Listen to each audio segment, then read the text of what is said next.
खत्म करनी पड़ी। जी हाँ दोस्तों, पंडित अलोपी दीन नमक का इतना बड़ा कारोबारी, एक जमींदार, और पूरे इलाके में उसकी तूती बोलती थी। सरकारी कर्मचारियों की जेबें करप्शन के पैसों से भर उठती थी। अलोपी दीन का नाम पूरी चौकियों पर लिया जाता था। सहसा एक वक्त ऐसा भी आता है जब बंशीधर मुंशी नमक का दरोगा बन जाते हैं और उनकी ड्यूटी अपने चेकपोस्ट पर होती है। सहसा वहां सैकड़ों बैलगाड़ियां नमक लोड करके नंबर 2 के धंधे में, जिसका टैक्स चोरी किया जाता था, वो रात को 2 बजे के बाद सारी बैलगाड़ियां चेकपोस्ट पार करके और बाजारों में बेचने के लिए जाती थी। और उसका अकेला मालिक था पंडित अलोपी दीन। जी हां दोस्तों, वो रिश्वतखोरी जो रिश्वतखोरी से सरकारी मुलाजिमों के मुंह बंद कर देता था पंडित अलोपी दीन, उसका सामना अचानक होता है इंस्पेक्टर वंशीधर। जी हां, बंशीधर ने उसकी सारी बैलगाड़ियों को अरेस्ट कर लिया। अपनी बैलगाड़ियों को छुड़ाने के लिए और इलाके में अपनी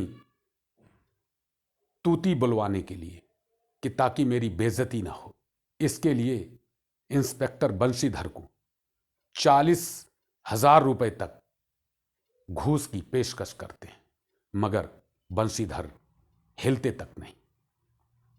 बंशीधर सत्यनिष्ठा, कर्तव्य पारायणता की वो मिसाल थे जिन्होंने एक अधेला भी घूस लेना पाप समझ रखा था। जी हां, सहसा पंडित अलोपी दीन ने इतने 1,000 रुपए, यानी उस जमाने में 10, 20, 30, 40,000 तक की बोलियां लगाई, मगर दरोगा वंशीधर हिले तक नहीं और उन्होंने जेल की सलाखों के पीछे कर दिया। जी हां, पंडित अलोपी दीन जब अरेस्ट होकर के जा रहे थे तो लोग आपस में खुसर पुसर कर रहे थे कि अरे, इतनी बड़ी हस्ती के गिरेबान पे हाथ डालने वाला आखिर वो दरोगा है कौन। जी हां दोस्तों, ईमानदारी के सामने वो झूठ की इमारत ढह गई। परंतु एक वाकया ऐसा भी हुआ जब अदालत साक्ष्यों के अभाव में पंडित अलोपी दीन को बरी कर देती है।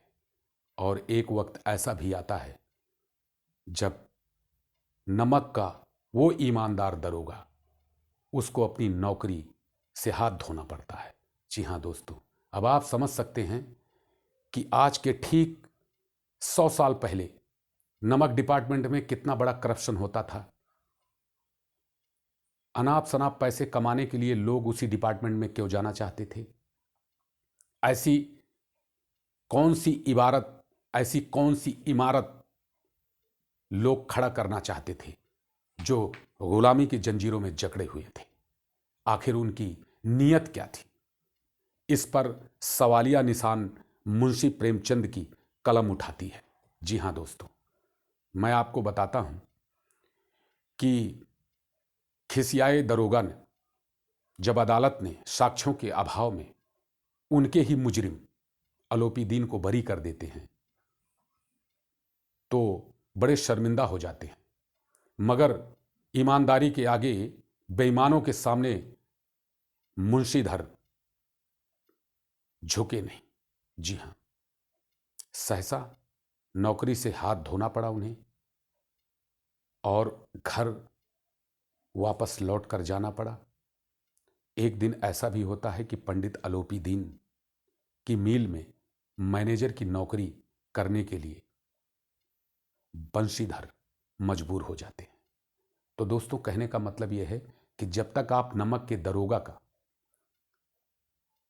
कथानक नहीं समझोगे कि ऐसा कौन सा कारण था, किन चीजों पर लिखा गया, क्यों लिखा गया, तभी तो आपको समझ में आएगा।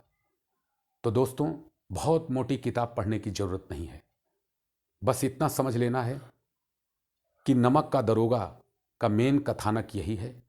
दोस्तों, 2001 में मॉक्स हैम की एक किताब आई थी।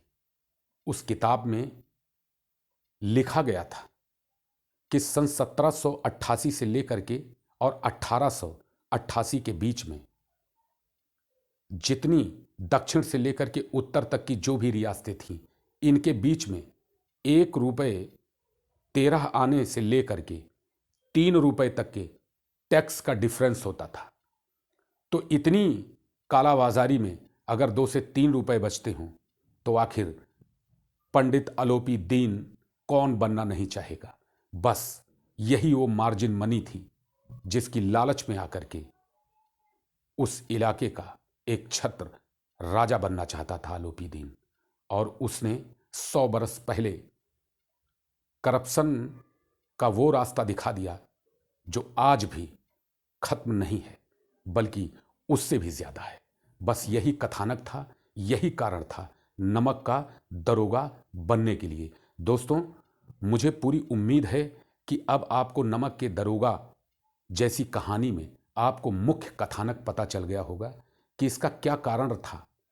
मुंशी प्रेमचंद जी ने जो 1914 में इस पात्र पर कलम चलाई थी, क्यों जरूरी था। देखिए दोस्तों, विडंबना ऐसी है कि आज 125 साल पहले जो करप्शन पहले था, उससे कहीं ज्यादा करप्शन में हम और आप जी रहे हैं। धन्यवाद।